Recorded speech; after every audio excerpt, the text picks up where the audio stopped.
એક ગામની અંદર એક ગુરુ મહારાજ આવ્યા અને બધાએ આખા ગામમાં બધાને કંઠીઓ બાંધી. તમારે હાંજ હવાર ભગવાનના દર્શન કર્યા સિવાય જમવું નહીં. હવે એ દીકરી એ ગામમાં અને પછી સાસરે જાય. હવે સાસરે ગઈ અને ન્યા સાંજ પડી ગઈ. વિચાર કરે કે એને બાઈજી હાહુને કીધું, બાઈજી અહીંયા કોઈ મંદિર નથી? બસ આવતા વેત વર્તાઈ ગઈ. હવે તું શું કરવાની છો આ ઘરમાં કામ? આ ભગતરું ક્યાંથી આવ્યું? મને ખબર જ હતી પહેલેથી. જો હવે હવે એ ભક્તિ કરે છે. આ ગામમાં મંદિર નથી અમારા ગામમાં. એક દિવસ વહી ગયો, 2 દિવસ ગયા, 10 દિવસના ઉપવાસ થયા. કારણ કે ગુરુ મહારાજની આજ્ઞા હતી કે તમારે મંદિરે જઈને પછી સાંજ સવાર જમવાનું. તો 10 દિવસના ઉપવાસ થયા અને પછી પાછી એના પિયરમાં ગઈ. પિયરમાં ગયા અને ગુરુ મહારાજ બરોબર તેથી આવ્યા. આવીને કીધું, કેમ છે બેટા? તો કે તમે કીધું એ વાત તો બરોબર છે, પણ ના મારા સસરાના ગામમાં કોઈ મંદિર નથી, કોઈ છોરો નથી, કાંઈ છે જ નહીં. તો પછી તે કેવી રીતે દિવસ કર્યા? મેં તો 10 દિવસના ઉપવાસ કર્યા. 10 દિવસનો ઉપવાસ કર્યો કે હવે તો જા. ગામ ધણી અને રામ ધણી એ ભગવાનનો અંશ કહેવાય. એટલે કોઈ રાજા હોય તો પણ ભગવાનનો અંશ કહેવાય. એને દર્શન કરી અને 2 હાથ જોડી અને તું ખાઈ લેજે બેટા, જા. હવે ફરીને ગામમાં આવી, છાત્રામાં આવીને હાંજ પડી. એને હાહો વાટ આ ગોતતી લાગે મંદિર. આ ક્યાં છે? ભલે ગોત. દરબારગઢમાં જાય. દરબાર બધા બેઠા હતા, મહારાજા બેઠા હતા ને કહુંબા પાણી કરતા હતા. એમાં આ દીકરી ત્યાં જઈને પગમાંથી ચંપલ કાઢ્યા અને એના ગઢ સામું જોઈને નમન કરીને પાછી વહી જાય. હવે દરબારોનું બધાનું ધ્યાન કે ઓલી રોજ આવે છે બેન, એ શું કામે આવે છે અને જરાક પૂછો તો ખરા. હવે એ પૂછવા એક જણો ઊભો થઈને જાય ત્યાં તો એ વહી જાય. આવું એની કાયમ સાંજ સવાર કરે, પગે લાગીને જાય છે. પછી રાજાએ એના સેનાપતિને મોકલો કે જાઓ, એ જેના ઘરના છોકરાના ઘરના હોય એને અહીંયા બોલાવીને લાવો. એનું કારણ શું છે એમ. સેનાપતિ ગયા ને હારી 2-4 બીજા ગયા ને ઓલી એની હામું તો હામું તો ડેલી ઉગાડી ત્યાં કીધું, બસ ખબર હતી જ તે પહેલેથી આની કાંઈક કામ કર્યા હોય તો જ આવે. આજ લગી કોઈ તો ડેલી હામું જોયું નથી કોઈ મહારાજા દરબારોએ. અને અહીંયા આજ કેમ આવ્યા કે તમારા દીકરાના વહુને બોલાવે છે રાજા મહારાજ. ખબર જ હતી. જાઓ, થાવ તૈયાર. એ તૈયાર થઈને જાય છે. ત્યારે રાજાએ પૂછ્યું કે બેન, તમે રોજ પગે લાગીને જાઓ છો, એનું કારણ? કે કારણમાં એટલું જ છે, આ તમારા ગામની અંદર કોઈ દેરાસર મંદિર કોઈ છે નહીં. અને મારા ગુરુએ કીધું હતું કે હાંજ સવાર પ્રભુ ભગવાનના દર્શન કરીને તમારે જમવાનું. તો પહેલા તો મારે 10 દિવસના ઉપવાસ થયા હતા અને પછી ફરીથી આવી એટલે એને કીધું કે રાજા જેવો હોય, રાજાના દર્શન કરીને ખાઈ લેવાની છૂટી આપી છે. એટલે બીજું કોઈ મારા મનની અંદર કાંઈ છે નહીં. હું તમારા દર્શન કરી અને જમું છું. સેનાપતિને કીધું કે આને 100 હાથીનું એક તાંબાના પત્રમાં લખી દો. જો મને પગે લાગીને જો જાતિવર હોય તો મારે એને કાંઈક દેવું તો પડે ને. રાજા પણ ભગવાનનો અંશ કહેવાય. મારે એને કાંઈક દેવું પડે. એટલે એક તાંબાનું પતરું લખી દીધું. 1 હાથી એટલે 100 વીઘાનું થાય. હા, 1 હાથી એટલે 100 વીઘાનું ખેતર થાય. અને એ ઘરે આવ્યા. આવીને કીધું કે તમારા દીકરાના વહુને 1 હાથીનું તાંબાનું પત્રમાં લખી દીધું છે. મને ખબર હતી આ મારી વહુ તો બહુ સારી હતી કે, પણ મને કાંઈ જાય સૂજી નહીં ગયા. ઓલી જમીન આવી ને ફરી ગઈ. એટલે આમાં કોઈને ફરતા વાર નથી લાગતી. એટલે નગ્ન થઈને દીક્ષા આપો, નહીતર મુક્તિ પાડો ના તો અમે વયા જાય નહીં. આ એક મારો ધર્મ લાગે, મારે આંગણેથી કોઈ ભૂતો ન જાવ. હવે એના રુચિ મુનિ આપણે અત્રે રુચિને આમ ચાનમાં વાત કરી કે આ રીતે છે, નગ્ન થઈને મને દીક્ષા આપવાનું કહે છે.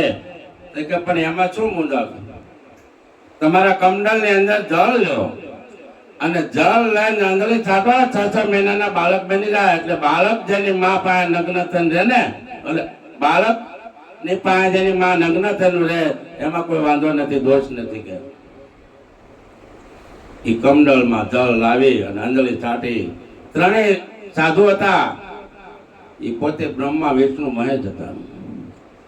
તો આંગળી છાંટતા 6 મહિનાના બાળક બની ગયા. લે હવે લેતો જાય, ક્યારનો કહેતો હતો દીક્ષા આપો દીક્ષા આપો. એ તો કાલાવાલા કરે, પછી સતી અંશોએ હાલતા જાય ચાલતા જાય, હિંચકો નાખતા જાય, ખોળામાં રમાડ્યા. હવે નારદ મુનિ વિચાર કરે છે કે આ મારા દાદાની બધા ગયા છે અને સમય ઘણો થઈ ગયો છે, આવ્યા કેમ નહીં? પેલા લક્ષ્મીજી ઘરે જાય. નારદજી જાય છે, લક્ષ્મીજી કે કેમ બેટા તારે અત્યારે આવવું પડ્યું? તો કે મારા દાદા નથી. તો કે ના ના, એ તો પણ ગયા છે, એનો ઘણો ટાઈમ થઈ ગયો, આવતા જ નથી. તો કે એ તો નહીં આવે. કેમ એવું કેમ બોલે? તો કે એ નહીં આવે. તો કે કેમ? એને લખો ને, એને લેવા જવા દો, એને લેવા જવા પડે. પણ એને લેવા જવામાં અમે થોડું જોયું ક્યાં ગયા છે ક્યાં નહીં. મારે આજે હાલો, તારી મથરાવટી મેલી, તારે આજે અમારે કેમ આવું? નારદજી ને કહે છે લક્ષ્મીજી, તો મારી મથરાવટી મેલી હોય તો હું તમને જેઠેથી બતાવી દઉં ને. નાથી બ્રહ્મા માન ઘરે ગયા ને પાર્વતીજી ને ઘરે ગયા, ત્રણેય દેવીઓને તૈયાર કર્યા છે કે હાલો અમારા દાદાને લેવા જવા. તો કઈ ઓલાને ખબર નથી ક્યાં ગયા. એટલે કે હાલો ને હવે તમને હું બતાવી દઉં. હવે ત્રણેય દેવીઓ ને મોર નારદ મુનિ હાલ્યા જાય છે જંગલ ની અંદર. અને અહીંથી ઓપેરા લઈ ગયા, આપણે જોઈ થોડુંક છેટું ઝૂંપડું રહ્યું. એટલે નારદજી કે જો ઓલું ઝૂંપડું છે ને ત્યાં તમારા થઈને પતિદેવ છે, પણ કે હાલને આ રીતે કે મારી મથરાવટી મેલી ને એટલે માર ન અવાય. કારણ કે તમે જ કહો છો તારી મથરાવટી મેલી એટલે તમારે જાવ જાઓ, અને ત્યાં લગભગ ઘોડિયામાં જ હોતા છે, લઈ લેજો. ત્રણેય દેવું જાય છે અને ઝૂંપડે જાય છે. ત્યાં અંચોયા નહોતા, ફળ ફૂળ વીણવા ગયા હતા. ઘોડિયા ભાળે પણ આમ કઈ જોવાય તો નહીં. બહાર ઉભા રહ્યા અને અંચોયા ફળ ફૂળ વીણીને આવ્યા. આવીને જોયું કે કોણ છો તમે? વિચાર કરે કે આપણે કેવું હું, આપણે કેવું હું એવો વિચાર કરે તઈને કે હું કે છું. એક કે છે લક્ષ્મીજી કે કહી દો ને કે આપણા પતિ તઈને એના ખોળામાં રમ્યા છે, તમારી દીકરાને હોવું છે એમ કહી દો. તો કે માતાજી તમારા દીકરાને હોવું છે તે કે અહીંયા હો લેવા આવ્યા? તો કે આ અમારા પતિ છે તઈને, એને અમે લેવા આવ્યા. છે કે લઈ જાવ ને, મારે શું કરવા? લક્ષ્મીજી આમ ગયા, જોવા જાય તો ત્રણેયનો મુખ એક હરખું ભાઈ. એક કે ટપ્પો પડે ને કોને લેવા ઉપાડો? આ શંકર ભગવાન આવી ગયા હોય તો. એટલે વિચાર ઓલા કે બ્રહ્માજી આમ જોઈને પાછા આવે. બ્રહ્માણી ગયા, એ જોઈને પાછા આવ્યા. તો કે પાર્વતીજી ને કહે તમે લ્યો ને પેલા. નહીં, મારે ભૂલ કરવી નહીં. તો એક વખત મારે ભૂલ થઈ ગઈ મને ખબર, 60,000 વર્ષ તપ કરવું પડ્યું. કે એક વખત પાર્વતીજી અને શંકર બેઠા હતા, એમાં પાર્વતીજી વાત કર્યો. આમથી રામ હાલ્યા આવે છે. પંચવટીમાં હતા ને રામ, હા ચિત્રકૂટમાં. તો સીતાને હરણ કરી ગયા અને પછી રામ એકલા થઈ જાય. ગોતતા ગોતતા જંગલમાં આટા મારતા હોય અને પાર્વતીજીને એમ થયું કે મારથી મોટું કોઈ છે નહીં, એટલે આપણે એને અમારા પતિથી કોઈ મોટું નહીં, કે આ રામને આપણે છેતરવા છે. હવે સીતાને હરણ કરી ગયા અને તેથી તમે જોવો આ પૃથ્વી માથે આ જંગલમાં કોઈ માણસ કરતા તો એક જટાયુ એક પક્ષી હતું. એ પક્ષી એનામાં તાકાત જેટલી હતી એટલું એની તાકાત કરી, પણ રાવણે તો એક પાંખ મારી, એક પંજો માર્યો, ત્યાં તો જટાયુના પેકડા વિખાઈ ગયા. જટાયુ આવ્યો અને પેકડે વીખી નાખ્યા અને જટાયુ ઊંઘ કરીને એટલું પડ્યું કે હવે એટલે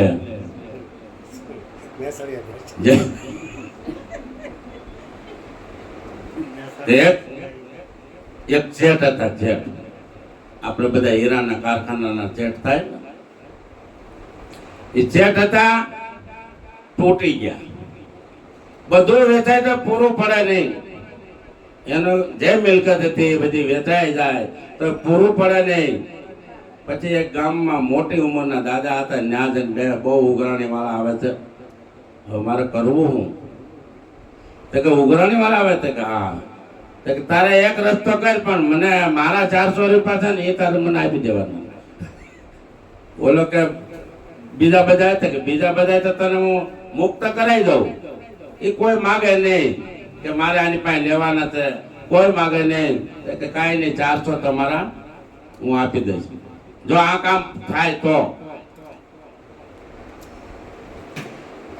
કે તારે છે ને 3 દી ઘરમાં રહેવાનું, માલપાત દઈ, એક શબ્દ કઈ બોલવાનું નહીં. કોઈ પણ કે ખોલ તો તારે કહેવાનું મ્યાઉ. બોલો કે આ તો સારું કર્યા છે. ઓરડાની અંદર માલપાતી લોક કરીને બેહી ગયો. બપોર થયા, 2 વાગ્યા. એના ઘરના કે ખોલતા કેમ નથી, ખોલો. કે મ્યાઉ. હા મારા મ્યાઉ મ્યાઉ કરે છે ને આ મારું ખોલતા નથી. ત્યાં એક ભાઈ આવ્યા કે એલા ઓલો ક્યાં ગયો છે, મારા 500 રૂપિયા લેવાના છે. તો કે એ જ વાત છે કે માલપા કરી ગયા છે. કે એલા ખોલો એ કે મ્યાઉ. તો કે મ્યાઉ શું કરે, મારા 500 રૂપિયા તું કેદી આપવાનો? તો કે મ્યાઉ. કાંઈ બીજું બોલે નહીં. બીજો આવ્યો કે 1000 રૂપિયા લેવાના, કાંઈ ગયો? તો કે મ્યાઉ. તારે ખાવું નથી? તો કે મ્યાઉ. પાણી પીવું નથી? તો કે મ્યાઉ. એક દારૂ મ્યાઉ મ્યાઉ કરે. હતું હોય તો એટલી જ હજી રાત બહુ લાંબુ હતું. એટલે 2-5 જણા ભેળા થયા, ગામના બધા જેટલા ઉઘરાણી વાળા હતા એ બધા મીટિંગ કરી કે હવે આને મ્યાઉ મ્યાઉ કરે છે, મ્યાઉ મ્યાઉ, આનું મગજ ચાકી દા. બાકી આપણે ચોપડા લઈ લો, એના બાકી હોય ને એને ચોકડી મારો, હાલો બધા જઈને આવે. અને નકર એને એના પર ને આપણે હાથવું પડશે આ ગામમાં. એ કરતા જો હાજો રહે ને તો એ તો હાથો છે. આ તો ચોપડી લઈને બધા ગયા ન્યા. એટલે ખોલ દરવાજો. તો કે મ્યાઉ. તો કે પણ આ ફેરવી નાખ્યું કમાલ. કે ક્યારનો ઉગાડતો નતો, તને ભૂખ નથી લાગી? કે મ્યાઉ. તો કે આ 500 રૂપિયા છે ને? તો કે મ્યાઉ. તો કે એમ મ્યાઉ મ્યાઉ કરમાં અને આ 500 રૂપિયા ચોકડી મારું છું, હવે તારે મને દેવાના નહીં. તારે આવી ગયા. બોલો કે 1000 આવી ગયા, 5000 આવી ગયા, 10000 આવી ગયા, બધાના 50 લાખ રૂપિયા હતા. એ બધાની ચોકડી મારી અને કે હવે તું તારે આવી જતે? કે મ્યાઉ. એ ગયા. બોલા દાદા કે આ કામ પતી ગયું આનું, હવે મારા 400 રૂપિયા લેવા જાઓ. દાદા આવ્યા. દાદા આવીને કે એલા તારું કામ પતી ગયું? કે મ્યાઉ. કારણ કે બોલવાનું ના પાડી છે ને. તો કે મારા 400 રૂપિયા બાકી છે, તો તારું કામ તો પતી ગયું, મારા 400 લાવે. તો કે મ્યાઉ મ્યાઉ. એને ડબલ કીધું મ્યાઉ મ્યાઉ. એટલે એમ જે માણસ મૂંઝવાતો હોય, કોઈ સદગુરુના શરણે જાય તો એનો ઉપાય થઈ જાય છે. અને અહીંયા 3 દેવીઓ ઉભા છે વાટ જોઈને કે આપણે હું કહે છું કે તમારા દીકરાને હોવું જોઈએ. તો કે જોઈ લો, લઈ લો તમારી રીતે. એકાબીજે આમ ત્રણે હારી જાય પણ પેલા કોઈ લે નહીં. અને પછી કહે છે કે હવે આપણે શું કરવું કે માતાજી ને આપણે કહીએ કે માં તમે જ અમારા જે પતિદેવ હતા એવા ને એવા કરી દો. ત્યારે જળનો કમંડળ ભર્યું અને એમાંથી આંધળી છાંટી અને ત્યાં તરત બ્રહ્મા વિષ્ણુ મહેશ ને પ્રગટ થઈ ગયા છે. કે આમ જોયું કે ત્રણેય દેવી સામે ઊભી છે. ત્યારે બધા ત્રણેય દેવ વિચાર કરે કે આ નારદજીના કામ હોય, બીજા કોઈના કામ હોય. અહીંયા લઈ કોઈ પોગાડે નહીં, આ નારદજીના કામ હોય. ત્યારે બ્રહ્મા વિષ્ણુ મહેશ કે ધન્ય છે તારી ભક્તિને. અને આ પતિવ્રતા નારી પતિવ્રતા ધર્મ બજાવતી હોય અને માગ આજે અમે પ્રસન્ન થઈ, તમે જે કોઈ આપીશું તો કે હું જે માગું તે આપશો તો કે હા. તો કે તો પછી તમે આમ તો મારા ખોળામાં રમેલા જ છો, એટલે તમે ત્રણેય મારા પેટે અવતાર લઈને આવો. તથા તો કહી દીધું. એટલે 3 મુખ, 6 હાથ, 2 પગ, ગુરુ દત્તાત્રેય ગિરનાર માથે બેઠો છે. એ પોતે છે તે હંસોયાના પુત્ર છે. શ્રી કૃષ્ણ કનૈયા લાલ કી જય. મારા